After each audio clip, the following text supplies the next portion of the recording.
All right, very good. So you should at least have John 4 in your head. A lot of the big pegs in there. Maybe not every detail exactly right, but you should have it in your head and a lot of big pegs. So some of our nights we break up into groups, and you get to do a lot more discussion and application and things like that. Tonight our goal is just very simple. Just get John 4 in our heads. So we've done that in little small settings here already. I'll take some time and just hit some high themes from this. First off, let's just be clear here. John is going to be really clear throughout his gospel who's directing the action. In all of these stories, in all of these events, who's directing things? Any ideas? Say it louder. Jesus. Yes, the perfect Sunday school answer works. This is not happening to Jesus. This is Jesus doing these things and instigating these things. It's Jesus who decides where they're going. And where do they end up going? Through Samaria to Sychar, Samaritan city. Used to be Shechem, used to be the capital in that area. So it's a decent city there in Samaria. It's Jesus who decides it's time to leave and even head that way to begin with. And why does Jesus decide it's time to leave from where he was at the beginning of the passage? What's going on? We didn't hit that one in our summary, and that's fine. It's not a major point here. But what was happening? Jesus, mostly his disciples actually, are doing what? Baptize it. Yeah. So we start with Jesus' disciples are baptizing a bunch of people, and a bunch of people are coming to them. And who does that make angry? Pharisees. Exactly. Pharisees, right? And Jesus knows that, and he knows it's going to prompt them to jealousy and things like that. So Jesus unexpectedly says, let's take off. Why might he do that? Why might he, hey, it's getting hot, it's time to head out? Is that fear from Jesus? Is that, well, can't take it, I'm out of here? What's going on? Troy, you've already answered for me. Somebody else. Jack, what do you think? His time has not yet come. Absolutely. We've already seen that in John's gospel. His time has not yet come. So again, the point being, Jesus is the one directing these things. Jesus knows it's not time to go all the way yet. There's more ministry to do, and he's all about his Father's plan and his Father's will. So again, it's Jesus calling the shots. It's not these things happening to him. Jesus says, I'm out of here because it's not time for that yet. Jesus says, hey guys, we're going through Samaria. What does every good Jew do when they have this trip presented in front of them? What do? They take the road around. And it's out of the way, but that's what any good self-respecting Jew would do. So it's Jesus calling these shots. It's Jesus directing the action here of all of this. He's not just a bystander. It's not just happening to him. Another theme we see in here. Social barriers. What kinds of social barriers are in play in this passage between Jesus and those around him? Let's see some hands. These ones should be pretty obvious and easy, right? Will, name one. Jews and Samaritans. Why don't Jews like Samaritans? Why don't Samaritans like them? Any ideas? It's not all right in our passage, so you're putting some other thoughts into this here. Daniel, what do you think? Isn't it because the Samaritans are like Jews going into other peoples and being like, let's have kids? Mm-hmm. That's... like, these people aren't chosen people anymore. There you go. We'll go with that. Thanksgiving Day. You guys ever turn on the TV on Thanksgiving Day? Later on in the day there's football, but earlier on in the day there's what on the TV? There's the parade, and what comes on right after the parade? The dog show. Some of you know that. Some of you have no idea about the dog show. But it's the big dog show, the annual big thing every year. And don't ask me why I know that. But it's on. And the dog show, there's like 1 million different varieties of dogs. and they're all like the most exquisite, purebred example you can find, right? Of weird Wiener Schnitzel dogs and big, fluffy, I don't know any dog names, I don't care about dogs. So anyway, you get the point though, right? But follow me here. This is the weird example to go with what Daniel said. The Jews considered themselves, we are the purebreds. We have this lineage and you can trace it back and we are untainted. Whereas they regard the Samaritans as what? The mutts. You are not purebreds. You are mixes of different breeds and all that stuff. Does that make sense now? Daniel tried to say it delicately. So we're going with purebreds versus mutts here, right? But no, the Jews, they get conquered, they get kicked out, they get exiled, they get brought back, all kinds of things are happening, but the northern kingdom of the Jews, they're the first ones to get taken, and they intermix. And they intermarry with people of different faiths and different religions. And the southern kingdom, they regard themselves as, no, we would never do that. We're the purebreds here. And when you do that, when you intermarry, again, thinking Jewish history here, who's the king who's notorious for that? Anybody? Solomon. Solomon and his hundreds of wives and concubines and all that. What comes when you intermarry? We're bringing other religions and things in. So now we're syncretizing the Jewish faith with all kinds of stuff. So they've got a temple, they put up their own temple, they've got their own religious practices, their own feasts, their own stuff. They don't want the people going to Jerusalem for those feasts anymore. You lose control over your people that way. So they're setting up all their own stuff. And the Jews are going, unclean, blasphemy, right? So there's all this animosity.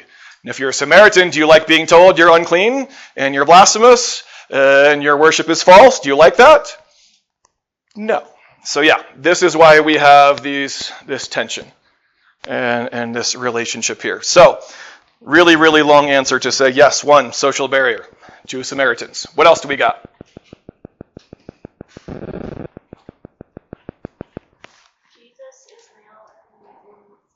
Absolutely. Male to female. I won't go as long on that one, but let's just say good respected rabbis didn't talk to women in public. In fact, there was even one group of rabbis that took this so seriously they wouldn't even greet their own wife. They wouldn't even greet their own daughters in public if they saw them. They thought, I'm supposed to be so fixated and focused here. I'm not even supposed to talk to women or greet women. And they had a name for them, basically like the bruised and battered rabbis, because sometimes they'd even close their eyes to not look, and they'd end up walking into walls and end up beaten up. So that's how seriously some of them would take this, willing to be battered and bruised to not publicly talk to women. So yes, you've got that whole thing. You've got you've got Jew, Samaritan, you've got man, woman. So at least one more I can think of. Anybody got anything else you want to add? Is this woman a very respectable woman? No. And that's when Lucy brought out the accent for it, right? No. You've had 5, and the guy you're with now isn't your husband, and all that stuff going on, right?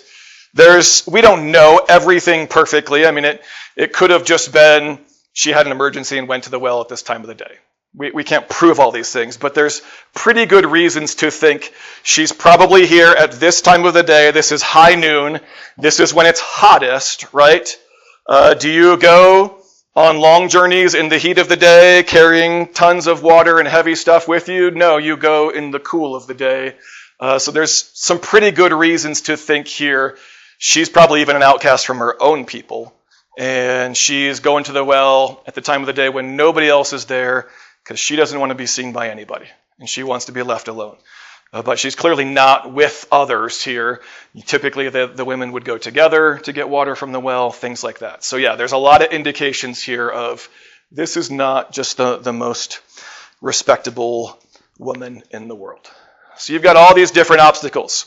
You've also got obstacles for Jesus himself. What's his state of being? Sorry, I'm backing up again. I'll keep coming this way. What's Jesus feeling right now? Tired. He's weary. He's tired. He's exhausted. They've had a hard day's travel. It's high noon. Again, it's the heat of the day. It sounds to me like they're out of food. They're out of water. They're out of everything. The disciples are off. Hey, let's go get food. Things like that, right? I don't know about you, but have you ever been like, okay, like I know I should do that, but I'm really tired. But I'm really exhausted. But I don't know if I should really talk to that person anyway because X, Y, Z. Like there's all kinds of obstacles here where Jesus could have just been like, don't need it. Don't have to engage. He's got lots of different ways he could pull out of this scenario for any one of these excuses. But he doesn't. Jesus, the man, let's say that too. Does it shock you? Jesus is exhausted and tired, hungry, thirsty? No, he's a human being. He's a real man. Yes, we know he's God as well, but he's laid down, Philippians 2, the rights, the privileges. He's living life as a man here, and he's tired, and he's hungry, and he's thirsty, and all that stuff, right? So he's a real human being. Could have opted out in a lot of different ways. To pull a side note here. This is not the main focus of the passage, but I'm going to go here anyway. Little side note. Jesus here steps through all of those social barriers we just mentioned to love this woman and to engage with her. I'm always going to go this route when I get a chance, and again, this is a side note of this passage. But if we can pull back for a second from the passage and just think of us as a group. We're a group that's like doubled in size in the last 6 months or year or something like that, right? So, and that's awesome. You guys keep inviting friends. Stop. No, just kidding. You keep inviting friends, and that's great. So we keep growing. We got all kinds of new people who weren't here 3 months ago, 6 months ago, 9 months ago, a year ago, all that stuff, right? And you guys are in a culture in America where we like to throw up social barriers too. Guys, girls, old, young, what else? What social barriers might get thrown up just in a crowd this size? They're in this crowd, I'm in that crowd. They like this, they pursue this interest. I am not that. I am this, and this is my crowd, and these are my interests, and this is what we talk about, all those kinds of things. Like these are not nearly as serious as Jews, Samaritans, things like that, right? But again, we live in a culture that loves to divide us, that loves to do that. I think they win when we're tribes, and we're fighting, and we're believing lies about the other group, and on and on and on. Jesus, who we want to be like, who we want to imitate here, steps across those. And she's shocked by it, and his disciples are shocked by it. Jesus breaks across those barriers to love somebody not in his circle, not in his sweet spot, not in his crowd. Again, I'm not saying that's the main part of this passage, but I think there's something there for us as teenagers growing up in America. Have you guys heard the story of Whitmer III? Anybody? Whitmer III? You guys don't know the story of Whitmer III? It's an amazing story. It was my dorm in college. Whitmer dorm, 3rd floor. I was one of those weird people at college. I stayed on the same floor, the same dorm all 4 years. That was unheard of. This was like a freshman dorm. This was a sophomore dorm. Juniors, seniors, upperclassmen, they moved out to apartments. They moved off campuses, all that stuff, right? I was the weird aberration. I stayed on my dorm that got filled with like half freshmen every single year, all 4 years. And there was a reason why. Whitmer III had something special. And I'm not the hero of this story. I just got to walk in and be part of it. I was the RA junior and senior year. But again, it was guys before me who laid the groundwork and the foundation. Whitmer III was the weird dorm on our campus and even the weird floor on our campus where every strange group belonged. and fit and loved one another. We had half the floor was the varsity soccer team. And they're crazy, and they're wild, and they were the jocks. And not kidding, they threw refrigerators out of the third floor window and decided to wake me up in the middle of the night to tell me when I was the RA, hey, come see this is really fun. And I'm like, you guys are morons, because now I have to bust you. Yeah, that's the RA's job. So, I mean, we had the crazy, wild jocks. We had the computer science nerds. And I say that in like the nice, we had dudes who were so smart and so talented and could do anything, and yet were cool and helped poor computer science majors like me who were not brainiacs and weren't the brightest and all that. So we had the soccer jocks, and we had the computer nerds, and we had like Bible majors, and we had accountants. We had the big football lineman guy who was a big teddy bear but just ran around roaring and yelling at everyone just for fun because he could. And you'd walk out of your dorm and it's like 1 a.m. or 2 a.m. because everyone stays up late in college. It's what you do. And you walk down the hallway and here's like the biggest computer nerd with like huge mountain of a lacrosse player guy. And they're like debating philosophy at 3 a.m. And you're just like, this is a weird, cool place. Whitmer 3rd. Where everybody belonged, where we fought to push through stupid social barriers that don't matter. And you'll realize this as you get older. Like everybody tells you it's a big deal in high school, and oh, don't talk to them, and don't be in that crowd, I'm in this crowd, and blah, blah, blah. It's all a bunch of nonsense. None of it matters. And you'll figure it out in a couple of years that it's just a bunch of lies. You can talk to anybody here, and you can love anybody here. And everybody here is a human being created in the image of God, and you can step out of your comfort zone and talk to somebody older or talk to somebody younger or talk to somebody different and love. And there's all kinds of challenges with our group as we grow and get bigger. And we have this crazy spread of like 18, 19-year-olds to like 11-year-olds. We got it all in here, right? In the gospel, not all in this passage, but the gospel says none of that matters. You can love one another. And the church of Jesus Christ should look different than everybody else. And those lines that we draw and live in all the time, it's all made up nonsense.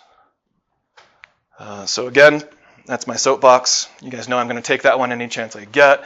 But we see it here from Jesus himself, who steps right across every one of those. Can you get me some water? And she's shocked. And the disciples come back and they're like, what's going on? He's talking to a Samaritan woman, right? It's crazy. And he does it. Jesus engages. Again, we got to move fast. We're trying to fit this whole passage. We got about 15 more minutes here and a long ways to go. There's so many cool things we can talk about and see in the way Jesus engages this woman. What comes to mind? Did you notice anything in how he engages her or what he does? I don't know. We're not looking for, the most deep answer. Just how does Jesus engage the woman? What does he do? What did you see? Jeremiah, what do you got? Jesus starts off like saying, give me some water, then he builds it up all to the point like you must worship the spirit and the truth that you can't serve. That's like the foundation. He starts small, builds up from there. Absolutely. Very good. What else do you see? Yeah, Troy? He changes her life. He does. Absolutely.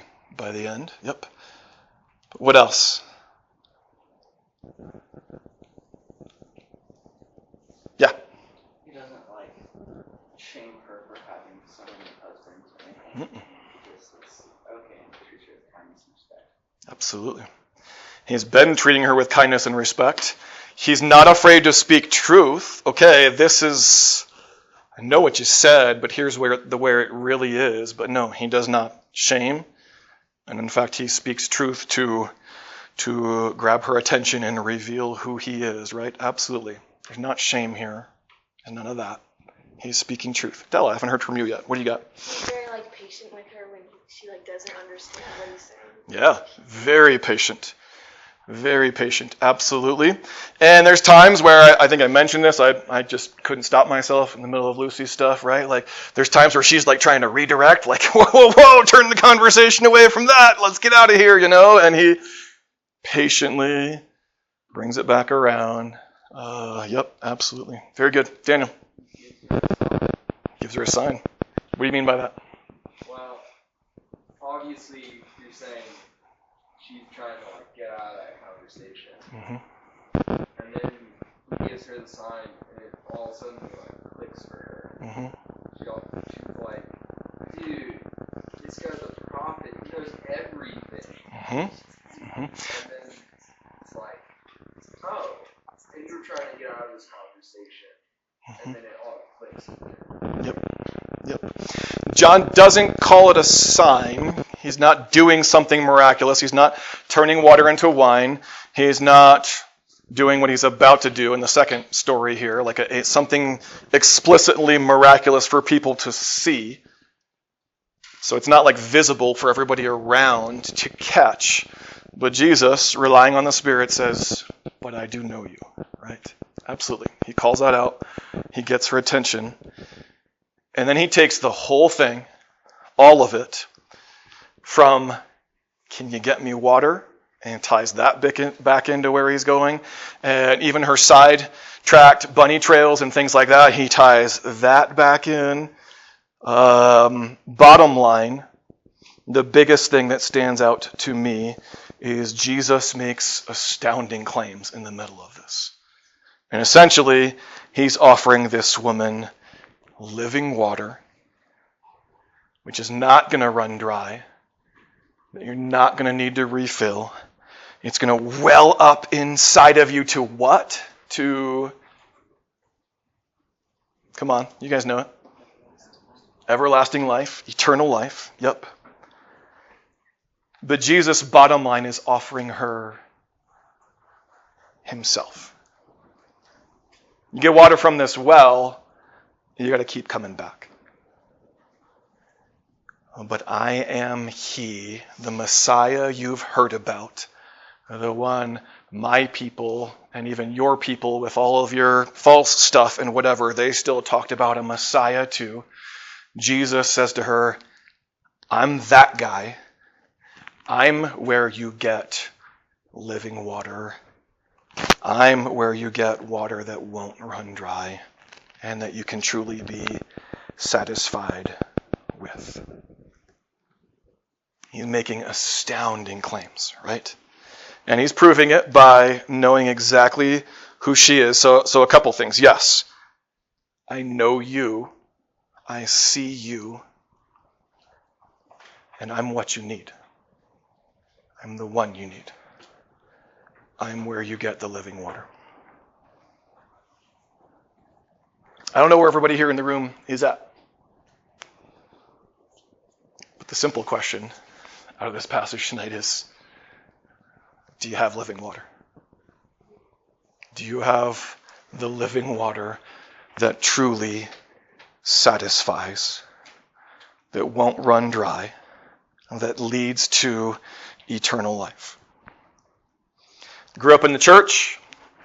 Not only did I grow up in the church, I went to the Christian school that met in my church, and it was old school church days. So that means we went to church Sunday morning and Sunday night and Wednesday night too. Anybody else here in the room grow up in a church like that? Thank you, Heather. I'm Dari. Yep, good. Not the only one.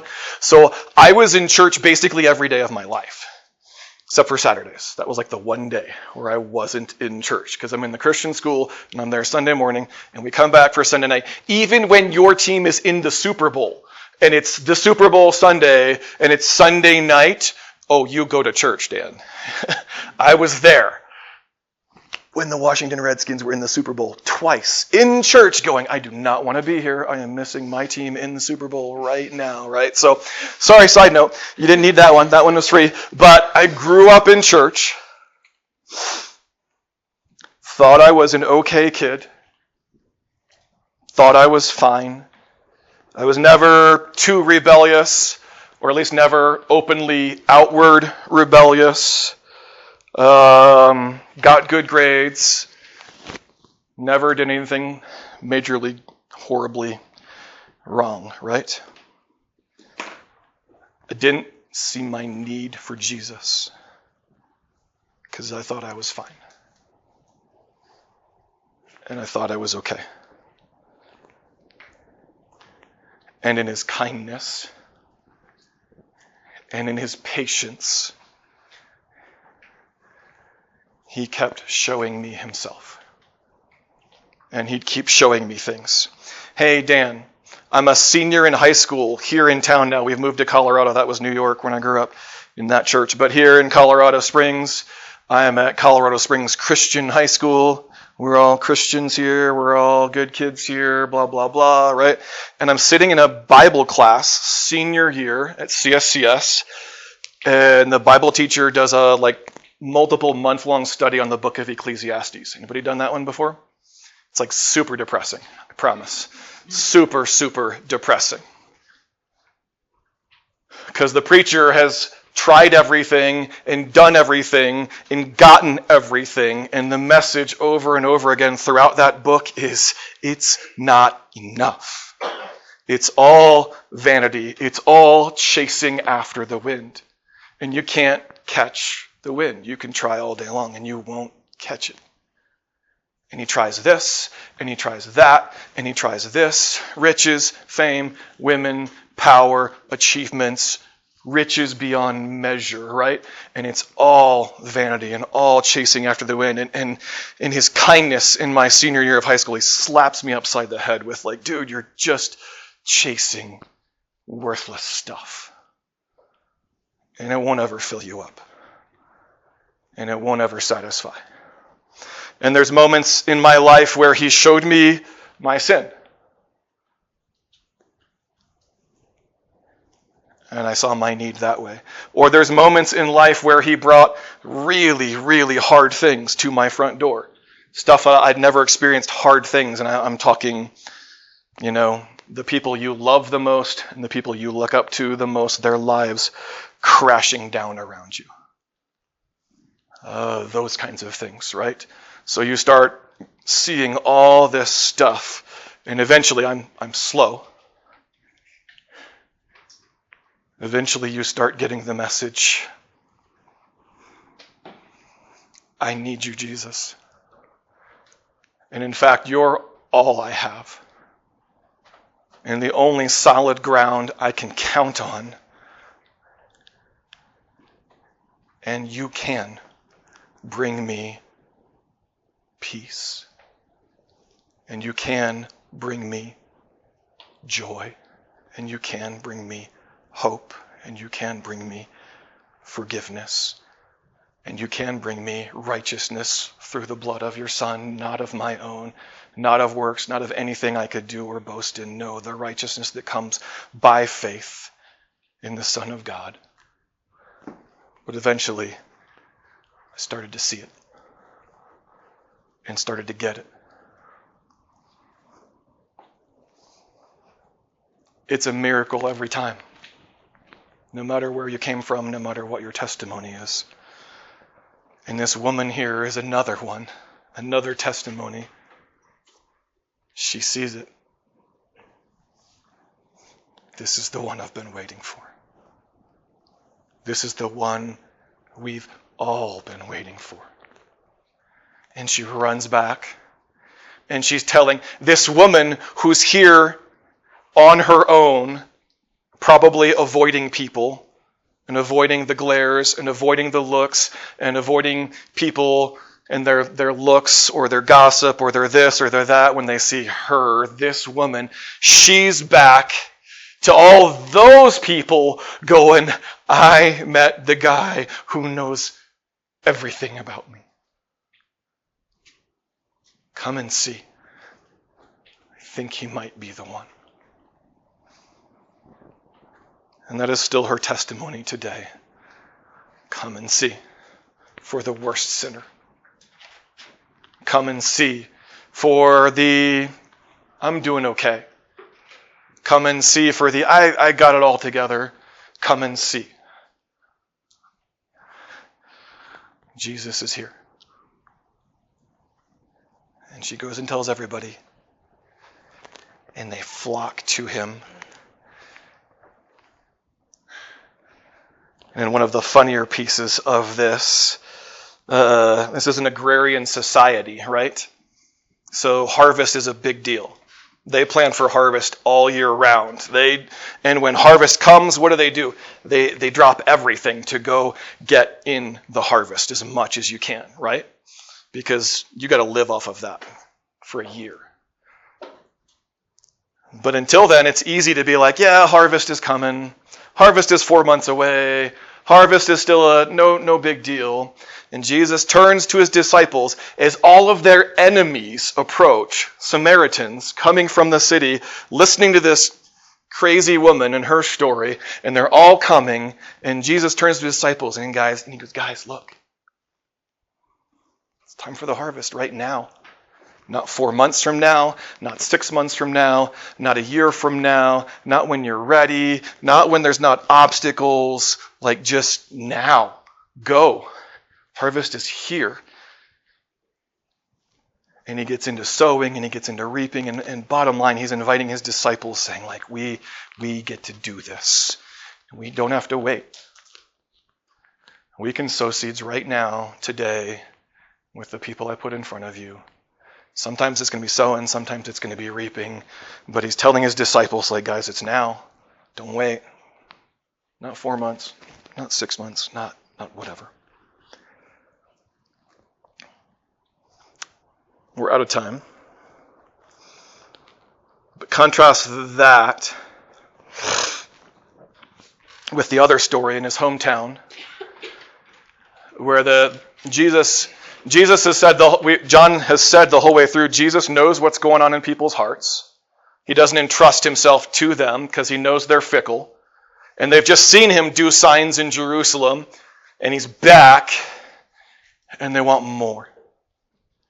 And Jesus says it. Even when the guy comes, like, my son is sick, Jesus' response, his first response is like, man, all you people want is signs from me.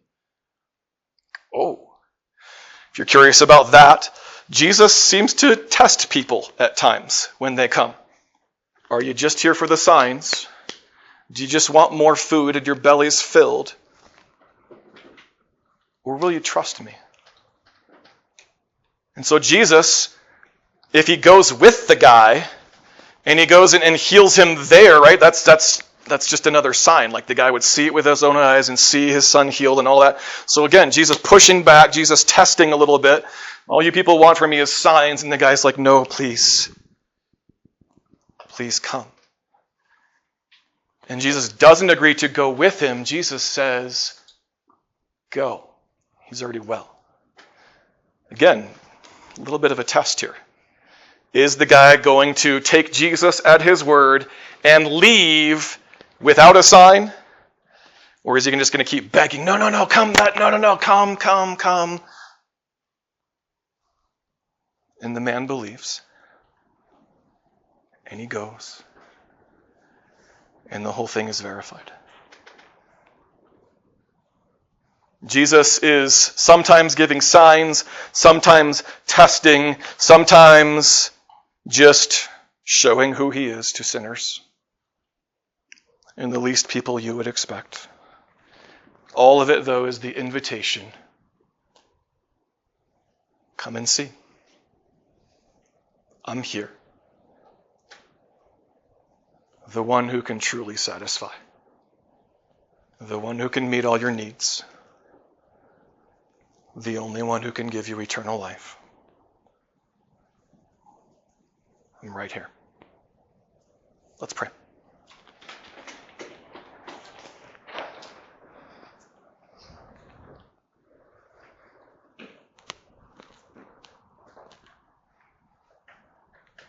Lord, help us to see. I pray for everybody here. I pray for all these youth. I am so grateful, Jesus, that you were so patient with me. And you kept showing yourself to me, a kid who thought he was doing okay, And I probably wouldn't have claimed it, but I lived my life as if I did not need you.